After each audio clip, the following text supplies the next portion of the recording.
Cendekiawan Muslim dunia serukan boikot massal Israel.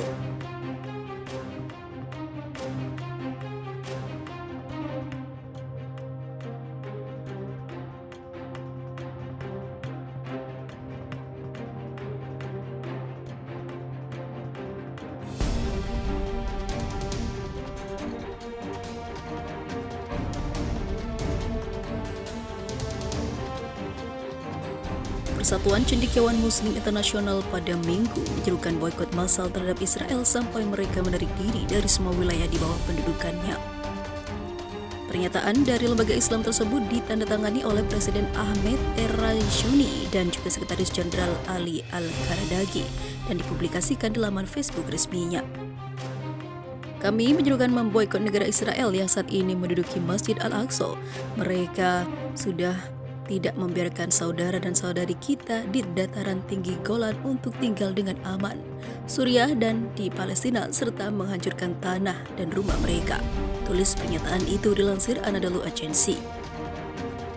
Rilis resmi mengatakan melawan pendudukan dengan cara yang sah dan mengusir penjajah adalah kewajiban moral menurut Islam, diakui oleh hukum internasional dan juga resolusi Perserikatan Bangsa-Bangsa atau PBB. Mereka yang membeli atau memasarkan barang penjajah diakui sebagai orang pendosa yang bersekongkol dalam kejahatan itu.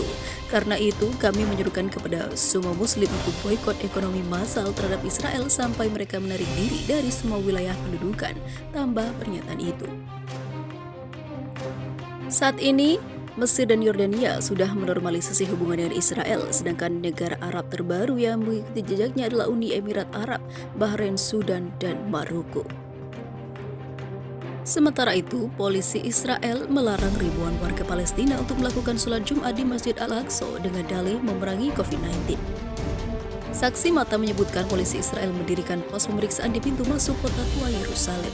Selain itu, polisi juga melakukan pencegahan terhadap warga Palestina yang hendak memasuki Masjid Al-Aqsa. Pengkhutbah Masjid Al-Aqsa Sheikh Ekrema Sabri mengutuk tindakan Israel dan mencatat Palestina dicegah dengan dalih COVID-19. Padahal sebaliknya, tur harian pemukim Yahudi Israel sedang diatur dan dilindungi oleh polisi Israel. Selama warga Palestina memakai masker, mereka membawa sajadah dan menjaga jarak sosial, tidak ada pembenaran mencegah mereka masuk ke dalam masjid, kata Sheikh Sabri dilansir dari Middle East Monitor pada Minggu 3 Januari kemarin. Sabri juga mengajak semua Muslim bepergian dan sholat di Masjid Al-Aqsa. Kami terutama mengimbau penduduk kota tua terus berdoa di dalam masjid untuk merusak Yudaisasi Israel di tepi barat yang menduduki, kata dia. Pada Ahad ini Israel memulai karantina wilayah COVID-19 ketiganya dalam upaya mengekang wabah COVID-19. Karantina wilayah dapat diperpanjang jika diperlukan. Statistik resmi terbaru menyebutkan Israel telah mencatat 428.510 kasus COVID-19 selain 3.356 yang harus tiada. Ratusan warga Israel terinfeksi COVID-19 setelah disuntik vaksin Pfizer. Lebih dari 200 warga Israel didiagnosis terinfeksi COVID-19 setelah beberapa hari disuntik vaksin Pfizer-BioNTech. Ini menunjukkan jika vaksin tidak memberikan kekebalan langsung terhadap virus COVID-19 baru. Jumlah mereka yang tertular COVID-19 meski sudah divaksinasi sekitar 240 orang. Menurut data dari Channel 13 News yang dikutip Russian Today pada Sabtu 2 Januari 2021, vaksin Pfizer-BioNTech yang diandalkan oleh otoritas kesehatan Israel tidak mengandung COVID-19 dan tidak dapat menginfeksi penerima, tetapi dibutuhkan waktu bagi kode genetik dalam vaksin itu untuk melatih sistem kekebalan tubuh guna mengenali dan menyerang penyakit. Vaksin buatan Amerika Serikat itu membutuhkan 2 suntikan. Menurut peneliti, kekebalan terhadap COVID-19 hanya meningkat 8 hingga 10 hari setelah suntikan pertama dan akhirnya mencapai 50%. Suntikan kedua diberikan 21 hari dari yang pertama, sedangkan kekebalan yang dinyatakan 95% dicapai hanya seminggu setelah itu. Dan tentu saja masih ada 5% kemungkinan tertular bahkan jika vaksinnya sudah mencapai potensi penuh. Outlet berita Israel yang melaporkan angka tersebut mendesak masyarakat untuk tetap waspada dan secara menyeluruh mengikuti semua tindakan pencegahan COVID-19 selama sebulan setelah suntikan pertama vaksin diberikan. Negara Yahudi itu saat ini sedang melakukan kampanye vaksinasi besar-besaran yang telah menyaksikan lebih dari 1 juta orang atau hampir 12% dari populasinya mendapatkan suntikan vaksin Pfizer-BioNTech. Menurut Universitas Oxford, itu adalah rentang per kapita terbesar di dunia.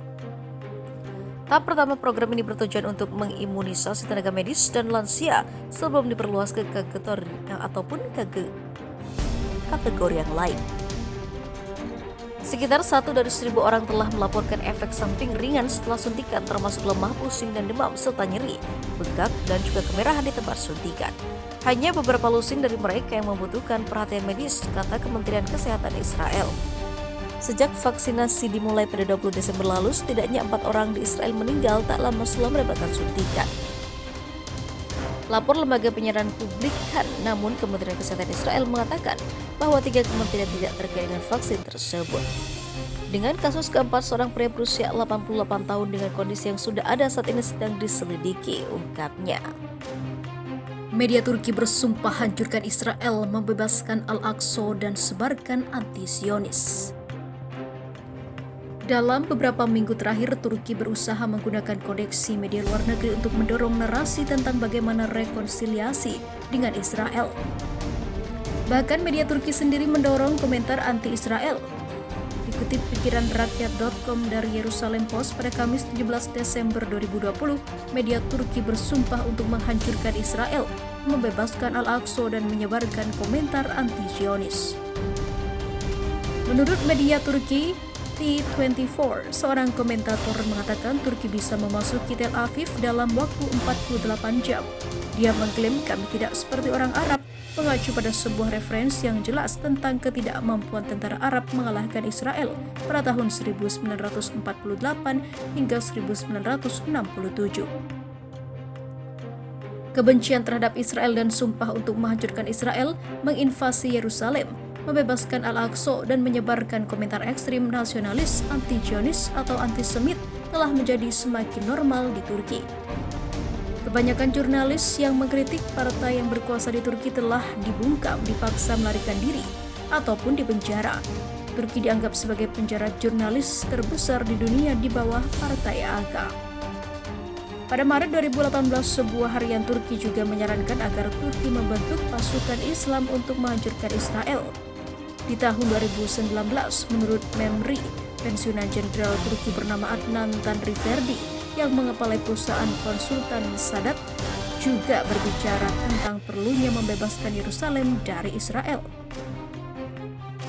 Dunia Islam harus menyiapkan tentara untuk Palestina dari luar Palestina. Israel harus tahu bahwa jika Palestina akan jatuh di Tel Aviv ataupun di Tel Aviv juga, kata Tanriverdi saat itu.